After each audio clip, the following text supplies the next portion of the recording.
President Joe Biden's Democracy Summit had made a lot of promises. It hoped to shine a spotlight on the importance of election integrity. It hoped to counter authoritarian regimes. But did it achieve the same? Welcome to WION World is One. My name is Priyanka Sharma. And on today's WION-VOA co-production, we'll focus on all this and more. Let's get started. US President Joe Biden acknowledged his own country's vulnerabilities as he hosted a two-day virtual summit for democracy, bringing together world leaders, civil society and the private sector to counter authoritarianism. Another goal was to fight corruption and promote respect for human rights. Voice of America's chief White House correspondent Patsy Widakuswara brings us this next report. Have a look. As violent conflicts ravage the world, creating economic and physical insecurity amid a lethal pandemic, democracy's defenders sustained heavy losses in their struggle against authoritarian foes. In the face of sustained and alarming challenges to democracy, universal human rights, and all around the world, democracy needs champions. On Thursday, U.S. President Joe Biden hosted a virtual summit for democracy, bringing together more than 100 countries with an agenda of democratic renewal. Democratic systems and the progress they make can be fragile. They need certain things to thrive. Among them, high-quality institutions, a clear social contract that binds people together and underpins their relationship with governments, an unwavering commitment to human rights and the rule of law, a real voice for marginalised people, and the ability to make decisions and respond to pressing economic and social issues. Democratic backsliding around the world has shifted the balance in favor of tyranny, according to a recent report by Freedom House. What we're seeing is a real threat that's happening globally to the global system. And what we're also seeing is threats to others who support democracy, to human rights activists in each of those countries, and to actions where we see authoritarians that are spreading their reach to democracies and others through transnational repression, through trying to silence oppositionists in other countries. In his remarks, Biden acknowledged America's own democratic backsliding and vulnerabilities.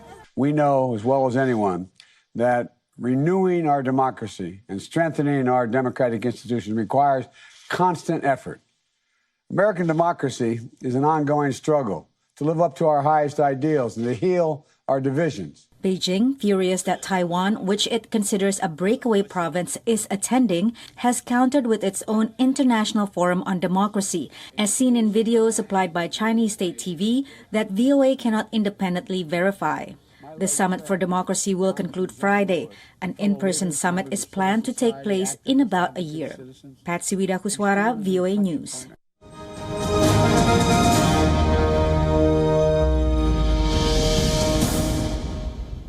To speak about this further, we're now joined by Voice of America's correspondent Chris Casquejo from Washington. Chris, thanks for joining us on this special broadcast. My first question for you, the Democracy Summit comes at a time and at the end of a week in which US President Joe Biden and Russian leader Vladimir Putin met virtually. So what is the message that the US wants to send across to authoritarian regimes in particular, such as China and Russia? Good morning from Washington, D.C. The summit does not specifically name either China or Russia, but it is widely seen as the Biden administration's effort to mobilize democratic nations' support against what it sees as increasing authoritarian influence from both leaders Xi Jinping and Vladimir Putin. Regarding Russia, U.S. National Security Advisor Jake Sullivan said the U.S. would act swiftly if Russia further invaded Ukraine. He said the United States and its European allies would respond with strong economic measures and provide defensive material to Ukraine while working with NATO to fortify the eastern flank. And experts say China will be watching the developments in Ukraine closely. Voice of America asked National Security Advisor Sullivan about the nightmare possibility of Russia invading Ukraine at the same time China invades Taiwan. He said, quote, "The United States is going to take every action that we can take from the point of view of both deterrence and diplomacy to make sure that the Taiwan scenario you just described never happens." Now, Chris, this week the U.S. also announced a diplomatic boycott of the 2022 Winter Olympics in Beijing, citing China's human rights atrocities for the reason. Now, tell us more about this and other countries which have also followed suit in this diplomatic boycott. Well, 4 other countries have followed suit so far. Australia, Canada, Lithuania, and the UK have joined the diplomatic boycott.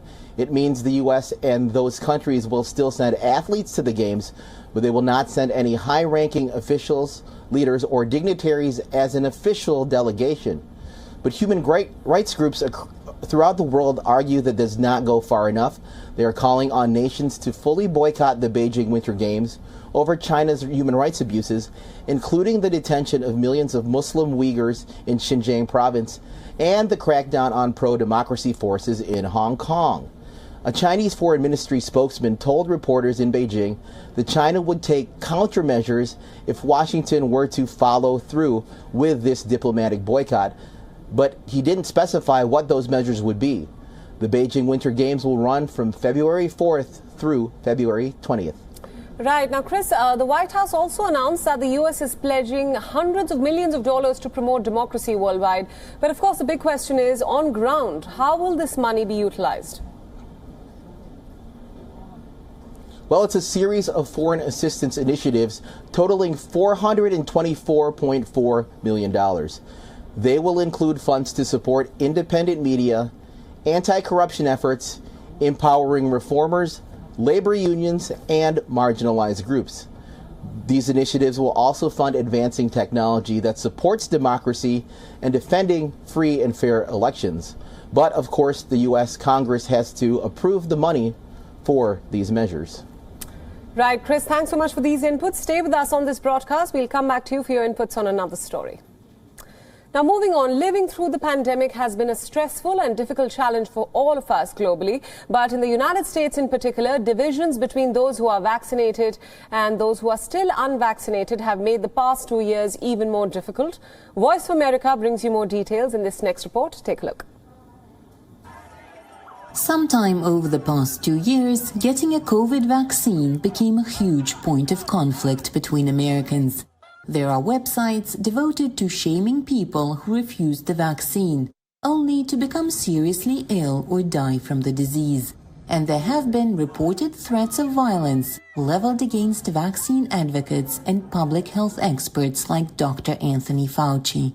Taking past politics, the fact remains that COVID hits the unvaccinated the hardest, but that fact doesn't seem to be registering. Piercarlo Valdesolo is an associate professor of psychology at Claremont McKenna College.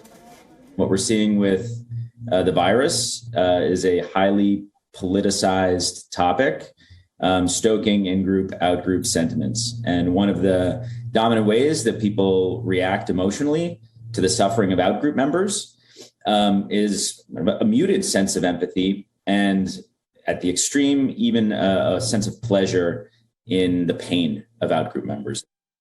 Retired Maryland resident Linda Mercer was initially against getting a COVID-19 vaccine. She says her concern rose from the speed with which the vaccine was developed, and relatives and former colleagues shared her skepticism. But that changed in the middle of 2021 when Mercer got the virus. Mercer spent a few weeks in hospital. After she recovered, she and her family got the vaccine. It made me say, okay, get the vaccine, because if the vaccine could just save you from getting as sick as I did, I'd rather have the vaccine than to catch COVID again. Experts say Mercer's story shows how vaccine opponents can change the minds of others with similar views. At least from a psychological perspective, it makes sense that anti-vaxxers would be more compelled by the story of an individual in-group member who is suffering than reading news stories about how many people are dying of COVID every day or how effective a vaccine is. A study at Brigham Young University suggests that personal stories do more to encourage vaccinations than faceless statistics. In an experiment, students who opposed the vaccine interviewed people who got illnesses that could have been prevented with a vaccine. By the end, roughly 70% of students had changed their mind about vaccinations. Experts say this suggests that education does more to change attitudes about vaccines than does public shaming. For Karina Bafrajan in Washington, Anna Rice, VOA News.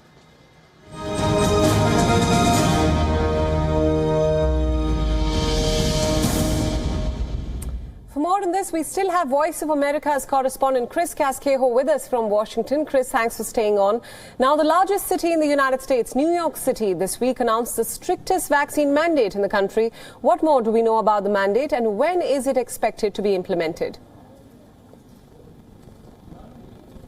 Starting on December 27th, all private employers in New York City will have to require their workers to get vaccinated against COVID.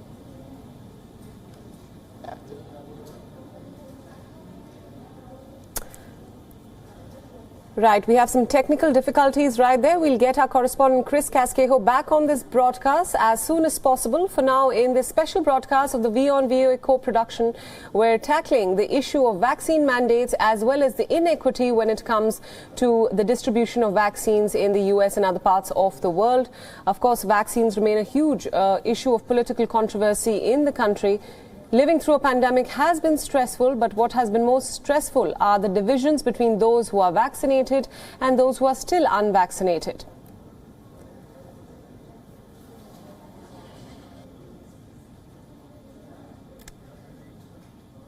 Let's move on now. On the other side, we'll continue our coverage of the vaccine inequity.